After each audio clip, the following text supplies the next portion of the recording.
لله الذي خصنا بأعظم كتاب أنزل وشرفنا بأكرم رسول باعث وفضلنا بخير شريعة شرعت وجعلنا بمنه وفضله من خير أمة أخرجت للناس تأمر بالمعروف وتنهى عن المنكر وتؤمن بالله وأشهد أن لا إله إلا الله وحده لا شريك له لا يعبد سواه ولا يشرع بخلقه سواه وهو متفرد بالألوهية فإذا قضى فلا راد لقضائه وإذا حكم فلا معقب لحكمه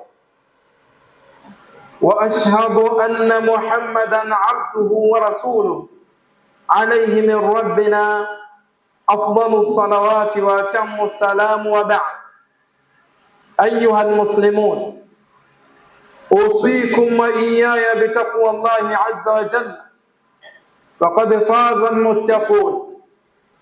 Enyi watukufu katika imani, awali ya yote nitangulize shukrani kwake Allah tabaraka wa taala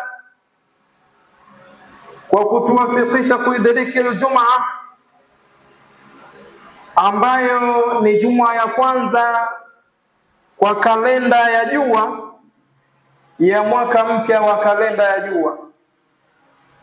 Sala na salamu zimwendee mtume wake Muhammad sallallahu alayhi wasallam. Awali ya yote nahusia nafsi yangu pamoja na kuzihusia nafsi zenu katika kumcha Allah tabaraka wa taala, kwani katika jambo hilo kuna mafanikio ya mwanadamu katika dunia yake na akhera yake.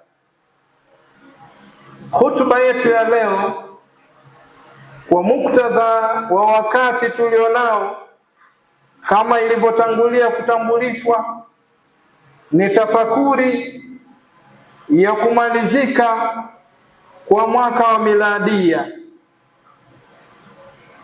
Kwa nini tufanye tafakuri? Pengine tunaweza kudhani kuwa kwa sababu kalenda ya miladia sio kalenda yetu, kwa hiyo hatuna lolote la kuzingatia. Hadha khata, haya ni makosa kabisa. Kila jambo katika mapito ya mwanadamu katika maisha yake yana mazingatio. Kama mtume wetu Muhammad sallallahu alayhi wasallam aliguswa na jeneza la kafiri akatoa machozi, wakamuuliza masahaba, huyu ni kafiri, kitu gani kinakuuliza? Akasema, hapana, huyu huenda amekufa na ukafiri wake kwa sababu sijamfikishia ujumbe.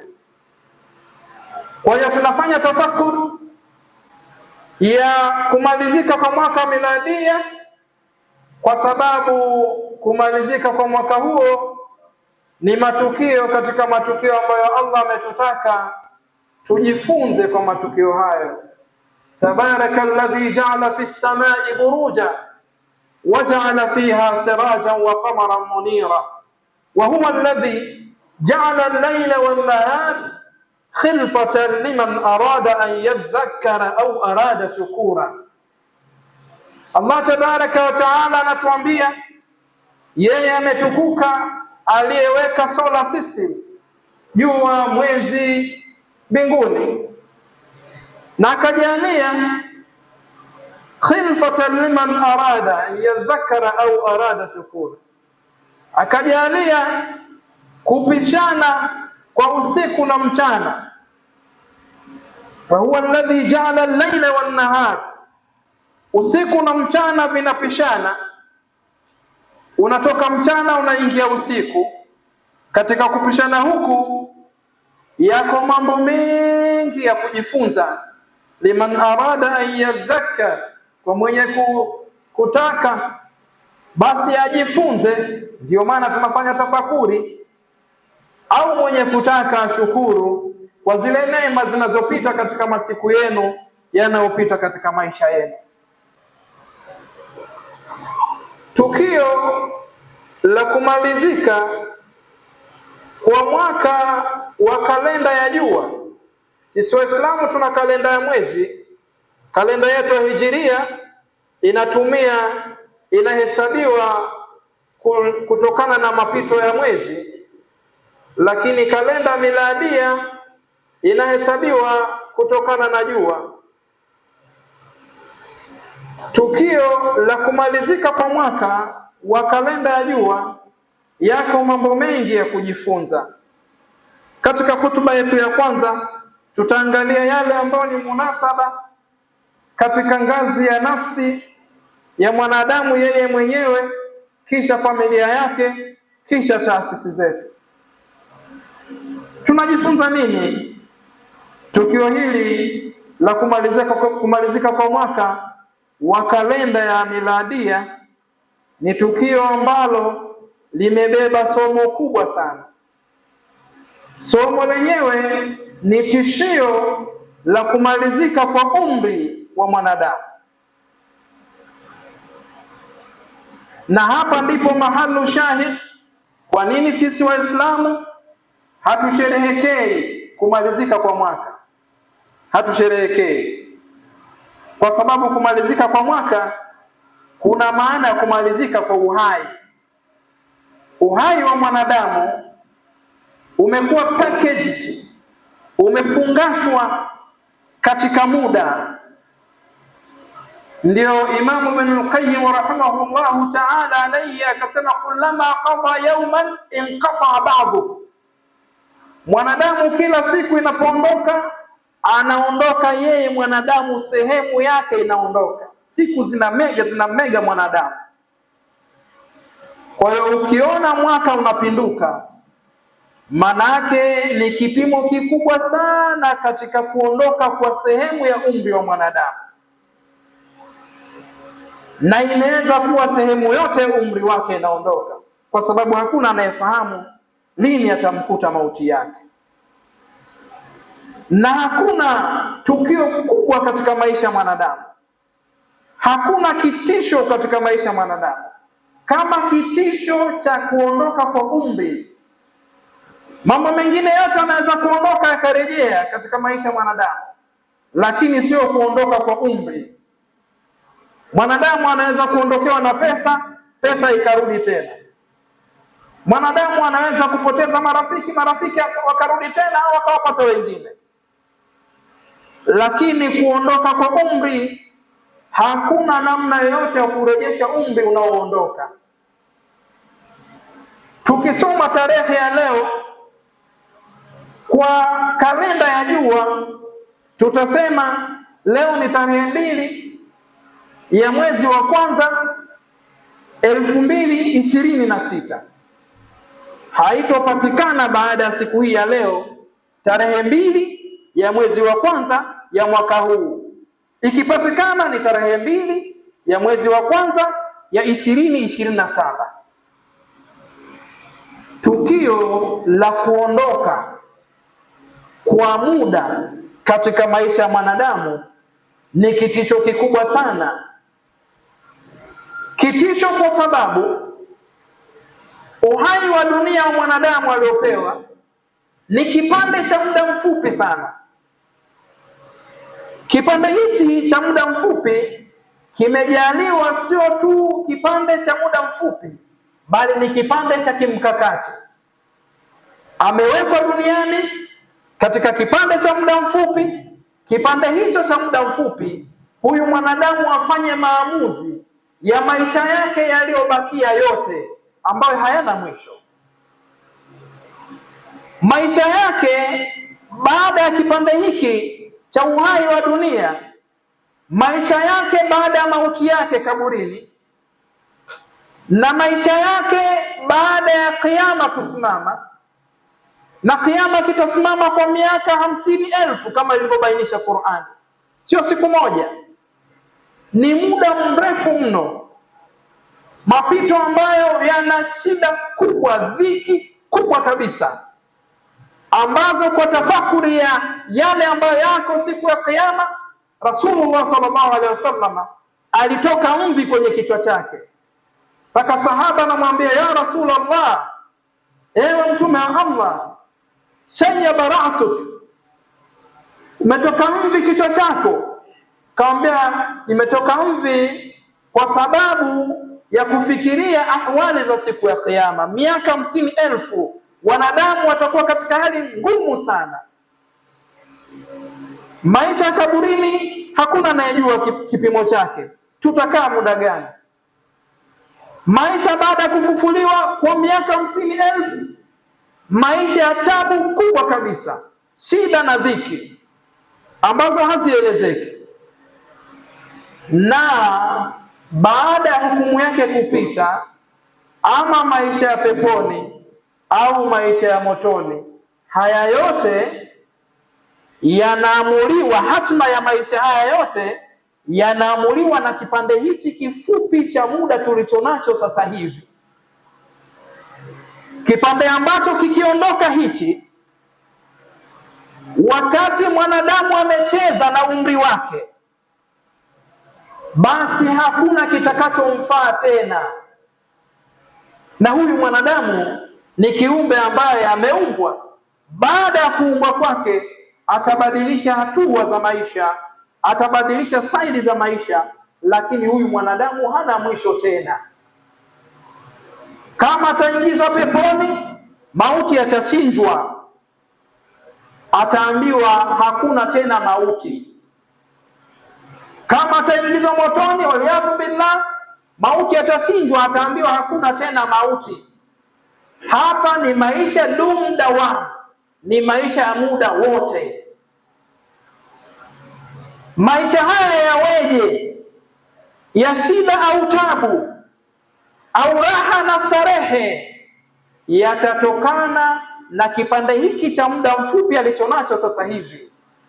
Kama kwamba vile tuseme hapa duniani, huu wakati tulionao sasa hivi ni wakati ambao tunafanya maamuzi magumu sana juu ya maisha yetu yote yanayofuatia.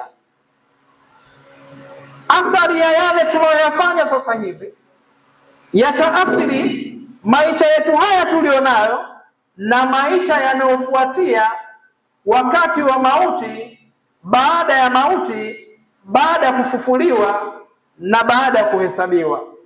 Kwa msingi huu basi, ikawa kitisho hichi kikubwa tukahusiwa na Allah tabaraka wa taala, tukahusiwa na Allah tabaraka wa taala, tukahusiwa na mtume wake Muhammad sallallahu alayhi wasallam.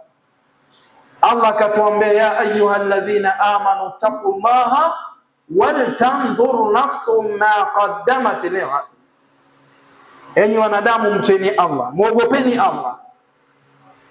Na katika kumwogopa Allah, katika jambo hili ninalozungumza, basi kila mmoja wenu aihesabu nafsi yake, nini ametanguliza kwa ajili ya kesho. Na tukaambiwa na mjumbe wake, hasibu anfusakum qabla an tuhasab waznu a'malakum au waznu anfusakum qabla an tuzan. Tukaambiwa jihesabuni nafsi zenu, fanyeni tafakuri ya maisha yenu nyinyi katika nafsi zenu binafsi, familia zenu na taasisi zenu, kabla hujafika muda wa nyinyi kuhesabiwa. Ukifika muda wa nyinyi kuhesabiwa, hamtokuwa na nafasi ya nyinyi kujirekebisha, kuyafanya yale mlioyaacha ambayo yalikuwa ya wajibu, na kujikataza na yale ambayo mliyafanya hali ya kuwa mmekatazwa. Kitisho cha kuondoka kwa umri kinakabiliwa kwa mwanadamu kufanya hesabu katika kila kipengele cha wakati kinachoondoka katika maisha yake. Kipande cha siku afanye muhasaba, kipande cha wiki afanye muhasaba, kipande cha mwezi afanye muhasaba, na ikifika mwaka kupinduka, ndio kabisa anatakiwa akae chini atafakari nini ametanguliza kwa ajili ya kesho. Yanayotupelekesha ni mengi, yanayochukua umri wetu ni mengi, yanayotushughulisha ni mengi, lakini katika haya mengi Allah anatutaka sisi tuangalie tuliotanguliza kwa ajili ya kesho. Hii kesho ndiyo ina hakika katika maisha ya mwanadamu kuliko leo yake. Lakini lilasafu shadid, sisi wanadamu tunashughulishwa zaidi na leo yetu, tunajiandaa sana kwa uhai wetu, maandalizi makubwa sana katika uhai wetu, wakati uhai wa mwanadamu si jambo lenye uhakika. Jambo lenye uhakika katika maisha ya mwanadamu ni mauti yake. Kila mwanadamu ana hakika kwamba mauti yatamkuta. Sasa hili jambo ambalo lina uhakika ndilo ambalo hatujiandai kwalo. Kwa mwanadamu aangalie anayoyafanya sasa hivi, katika haya anayoyafanya yepi yanambeba kesho yake, asije kuwa bize sana, asije kuwa ametingwa sana, ameshughulishwa sana, lakini kashughulishwa na mambo ambayo hayana msaada na yeye baada ya kifo chake. Hapa panahitaji fikhi ya vipaumbele ambayo kwa idhini yake Allah tabaraka wa taala, siku nyingine Allah akituwafikisha kukutana, tutazungumza fikhi ya vipaumbele katika maisha ya muumini. Fikhi ya vipaumbele inahitajika sana. Maisha ya mwanadamu yanampa mambo mengi sana ya kufanya. Mwanadamu amefungulia uwezo katika hii dunia wa kufanya mambo mengi, lakini katika mengi yote ambayo mwanadamu anaweza kuyafanya, huyu mwanadamu anatakiwa ayachague mambo ya kufanya yenye thamani kubwa katika dunia yake na akhera yake. Na hapa ndipo mtego ulipo. Kila mwanadamu ametingwa, yuko bize, wavivu ni wachache. Lakini jambo gani linachukua sehemu kubwa ya uhai wake?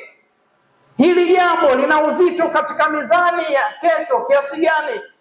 Fikhi ya vipaumbele inamweleza Muislamu namna ya kuwekeza uhai wake. Uhai wake mfupi, kipande cha uhai kifupi ambacho cha kimkakati, anatakiwa mwanadamu ayaendee mambo ya kimkakati. Mwanadamu mmoja mmoja katika nafsi yake, familia, taasisi zijitathmini katika yale mambo ya kimkakati, mambo ambayo yana thamani katika dunia yao na mambo ambayo thamani yake haishii katika dunia, yanambeba yeye akhera. Yuko sahaba wa Rasulullah sallallahu alaihi wasallam, Saad bin Muaz. Saad bin Muaz ameishi katika Uislamu miaka 6, lakini mauti yake ihtazza arshur rahman, au kama qala Rasulullah sallallahu alaihi wasallam. Ana nini huyu sahaba Rasulullah sallallahu alaihi wasallam ambaye ameishi katika Uislamu kwa miaka 6 tu, lakini mauti yake ikatingisha arshu ya Rahman? Ana nini huyu? Huyu alikuwa anaijua fikhi ya vipaumbele. Ndani ya muda mfupi alioishi katika Uislamu amefanya mambo ya thamani, mambo ya ghali, na kwa mambo hayo yakaweza kuitingisha arshu ya Allah tabaraka wa taala, kiumbe kikubwa kabisa kuliko mbingu na ardhi. Mbingu 7 zikusanywe, ardhi 7 zikusanywe, ziweke katika arshi Rahman, bado inakuwa ni kama chembe ya uwele iliyowekwa kwenye jangwa. Lakini kiumbe hichi kikubwa kimetingishwa na mauti ya sahaba ambaye ameishi katika Uislamu kwa miaka 6. Sisi leo tunajigamba, leo kila mmoja wetu ameongeza miaka katika umri wake, lakini haijalishi kiasi gani umeishi, miaka mingapi umeishi.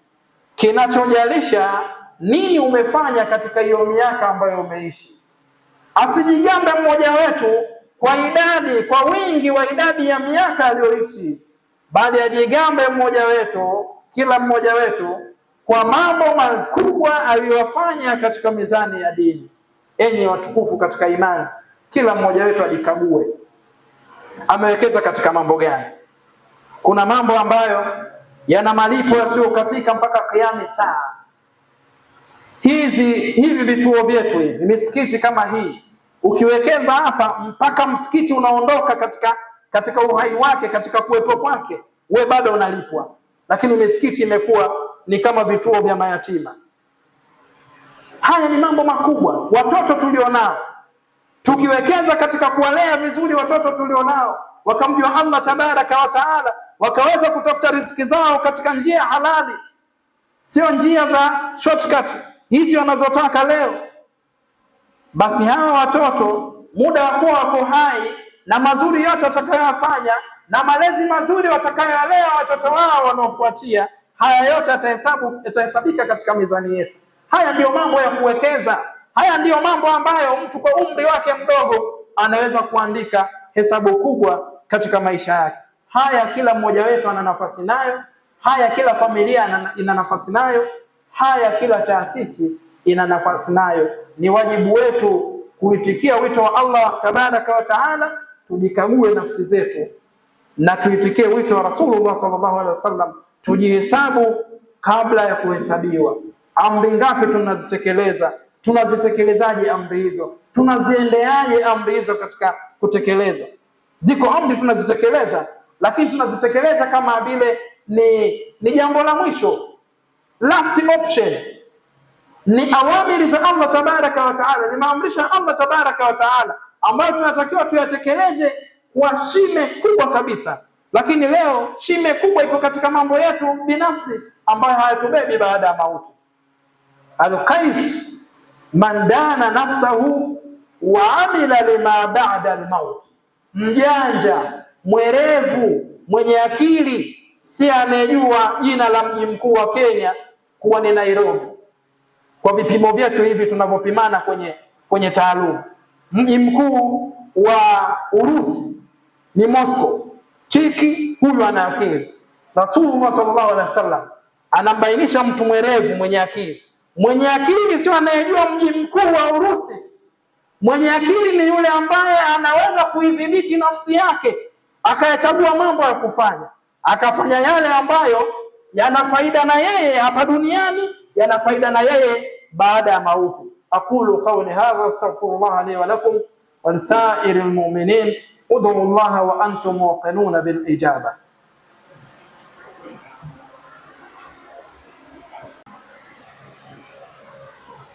Alhamdulillahi wa kafa wassalatu wassalamu al-Mustafa sallallahu alayhi wa sallam. Ayuha al-muslimun, katika mwaka wa miladia uliomalizika yako mambo mengi sana yametokea kujifunza. Allah tabaraka wa taala amejalia huku kupishana kwa usiku na mchana. Haya masiku ambayo yanaondoka katika maisha yetu, kuna matukio yanatokea. Matukio yale anatutaka yeye Allah tabaraka wa taala tuyasome yale matukio, tupate mazingatio yaliyoko katika yale matukio, tujifunze katika yale matukio ili tuweze kurekebisha mustakbali wetu, tuweze kurekebisha mkao wetu. Sasa yako ambayo yanatuangukia katika ngazi ya mtu mmoja mmoja, lakini yako ambayo yanatuangukia katika ngazi ya umma. Mwaka wa miladia uliopita 2025 kuna mambo makubwa yametokea, mambo ambayo athari yake imemgusa kila mmoja wetu. Yako yale ya mtu mmoja mmoja, yuko aliyepoteza wazazi wake ndani ya mwaka huo, yuko aliyepoteza mtaji wake, yuko aliyepoteza cheo chake. Haya ni mambo madogo madogo. Yako mambo ambayo yametokea ndani ya nchi yetu ya Tanzania. Mambo yale yanamgusa kila mmoja wetu na yanatuhitaji sisi tuyasome, tupate mazingatio. Haya mambo tunaweza kuyasema kwa lugha fupi. Yalikuwa kabla ya uchaguzi mkuu, wakati wa uchaguzi mkuu na baada ya uchaguzi mkuu. Muislamu anatakiwa kila linalopita kwenye maisha yake limpe mazingatio. Huyo ndo Muislamu wa kweli. Asiseme kwamba haya mambo ya siasa mimi hayanihusu. Mambo yaliyotokea kabla ya uchaguzi, wakati wa uchaguzi, baada ya uchaguzi, mimi yananihusu nini? Wewe unahusika na mambo yote yanayotokea. Ndio maana amani ikitoweka hakuna swala ya Ijumaa hapa Dar es Salaam. Katika hayo matukio tunayozungumza, ipo Ijumaa ambayo hatukuswali swala ya Ijumaa. Kama unadhani wewe siasa ikuhusu, basi siku ile ungeenda msikitini kuswali. Sasa Waislamu, haya ni yepi?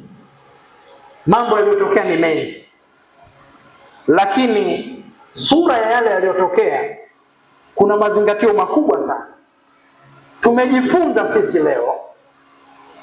Pengine ingekuwa ngumu sana kuwaelewa watu wakisema, wazungumzaji wakisema kwamba kwenye nchi hii Waislamu ndio waliopigania uhuru. Ingekuwa ngumu sana, ingekuwa ngumu sana. Pengine wengine wangedhani tunajipigia debe, lakini kwa matukio yaliyokuwa kabla, wakati na baada, inaonesha wazi kuwa kweli Waislamu, historia imejirudia, Waislamu ndio wakombozi halisi wa taifa la Tanzania.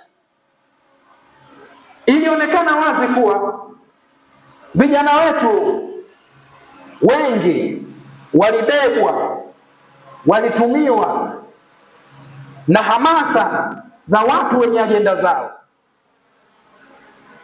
Lakini katika makundi ya watu wenye ajenda zao, ukiachilia mbali kundi la wanaharakati, ukiachilia mbali kundi la wanasiasa, walikuwepo baadhi ya viongozi wa kiroho, sehemu kubwa upande wa pili, ambao walikuwa wako tayari kabisa kuligawa hili taifa, kulipasua vipande vipande na kuhakikisha kuwa amani inatoweka. Hili sio somo dogo. Tukisikia leo ikizungumzwa kwenye historia, tukimsikia Mohamed Saidi akieleza kwamba Nyerere alilindwa na Waislamu akiwa kanisani, tunaweza tusiamini, lakini ndio hakika ya mambo yaliyotokea.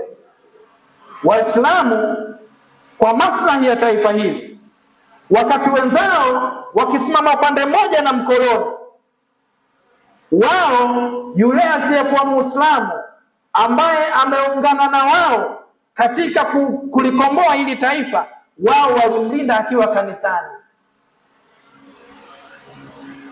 Sasa sura hiyo sasa ndiyo sura inayofanana na yale matukio ambayo yalikuwa yanaendelea. Upande mmoja ilionekana Waislamu ndio wanahitaji amani ya taifa hili,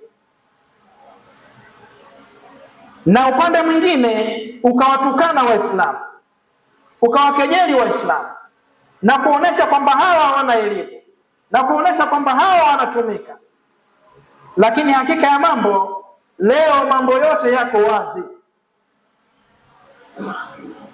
Imekuja haki, batili imejitenga na haki. Leo imekuwa wazi kuwa yako mataasisi nje ya nchi yalikuwa yakifadhili migogoro yetu ya kisiasa ndani ya taifa letu, na milango ya dini ikatumika, na baadhi ya taasisi za kidini zikapewa pesa kwa ajili ya kuhakikisha kuwa amani ya taifa hili inatoweka, kwa ajili ya kufanya mapinduzi. Waislamu tunaambiwa na mtume wetu Muhammad sallallahu alaihi wasallam, la takunu immata taqulun ana ma'a an-nas in ahsana an-nas ahsanna wa in asaw asat. Muislamu usifuate mkumbo. Muislamu hatakiwi kufuata mkumbo. Muislamu anatakiwa kuelewa mambo, nani wako nyuma ya ajenda ya machafuko ya nchi, wanafanya hivyo kwa faida ya nani? Enyi Waislamu, kwa sababu muda wa mimbari hautoshi, niseme tu katika yale matukio yaliyotokea kabla ya uchaguzi mkuu, wakati wa uchaguzi mkuu na baada ya uchaguzi mkuu, tunajifunza kuwa sisi kama Waislamu nafasi yetu ya kihistoria ndiyo ile ile inarejea tena. Tusiposimama kama Waislamu kulisalimisha taifa hili taifa limeangamia. Hebu jiulize tu, kama kusingekuwa na ile juhudi ambayo mashehe wetu wameifanya, vijana wetu wa Kiislamu wakaacha hawajaratibiwa, na waumini wetu wakaacha hawajaratibiwa, lakini na wale ambao wasiokuwa Waislamu wakaachwa wapokee yale ambayo walikuwa wanaelekezwa na viongozi wao wa kiroho. Hapa sasa hivi tungekuwa tunazungumza mengine, lakini joto la Waislamu, msimamo wa Waislamu, juhudi za Waislamu waliposimama na kupiga kelele kupinga chuki inayopandikizwa, kupinga ubaguzi wa kiimani unaofanyika, ndiyo imekuwa salama ya taifa hili. Tuendelee kulisimamia hili taifa kwa faida ya imani yetu na kwa faida ya wanadamu wote hapa Tanzania. Tukiacha kukaa mkao huu, basi hili taifa litabaki salama tena. Ni Waislamu ndio wana dhima ya kufunga mianya yote inayopelekea uvunjifu wa amani. Enyi Waislamu, chukueni jukumu ya kutengeneza pale ambapo wenzenu wanaharibu, nyinyi tengenezeni. Lakini katika kutengeneza huko isije ikatafsiriwa hata siku moja kwamba Waislamu ni mazuzu, Waislamu ni wajinga. Sasa na nyinyi pazeni sauti katika yale ambayo yanafanyika, ambayo hayalipi afya taifa letu. Sehemu ya watu wa imani fulani wanagawiwa pesa na serikali ya Tanzania. Huenda haya ndiyo yaliyofungua mlango wa wao kupanda kiburi na jeuri na kudhani kwamba wanaweza kuiamrisha serikali, wanaweza kuipelekesha serikali, kwa sababu walilelewa vibaya na tawala zilizopita. Kikundi tu cha watu kinatengeneza, wanapewa mabilioni ya pesa kwenye kila mwaka wa bajeti. Kwa nini hao wasiote mapembe? Sasa umefika wakati Waislamu mukate hayo mapembe. Waislamu mukate hayo mapembe kwa faida ya taifa hili. Musikate mapembe kwa kuvunja amani. Sisi tunaelewa Waislamu kuwa tuna ustaarabu wa kudai mambo yetu. Tunataka usawa wa kitaifa. Imani zote ziwe ni imani kama raia wa kwanza wa Tanzania. Sio kwamba kuna raia wa daraja la kwanza wa imani fulani na raia wa imani fulani wa daraja la pili. Haya ikipatikana muda biidhnillahi taala tutayazungumza nje ya khutba. Allahumma salli ala Muhammad wa ala ali Muhammad kama sallaita ala Ibrahim wa ala ali Ibrahim innaka Hamidum Majid. Allahumma barik ala Muhammad wa ala ali Muhammad kama barakta ala Ibrahim wa ala ali Ibrahim fil alamin innaka Hamidum Majid. Allahumma arina haqqa haqqa warzuqna ittiba'ah wa arina al-batila batila warzuqna ijtinaba. Allahumma ighfir lil mu'minina wal mu'minat wal muslimina wal muslimat al ahya'i minhum wal amwat birahmatika ya arhamar rahimin. Qumu ila salatikum.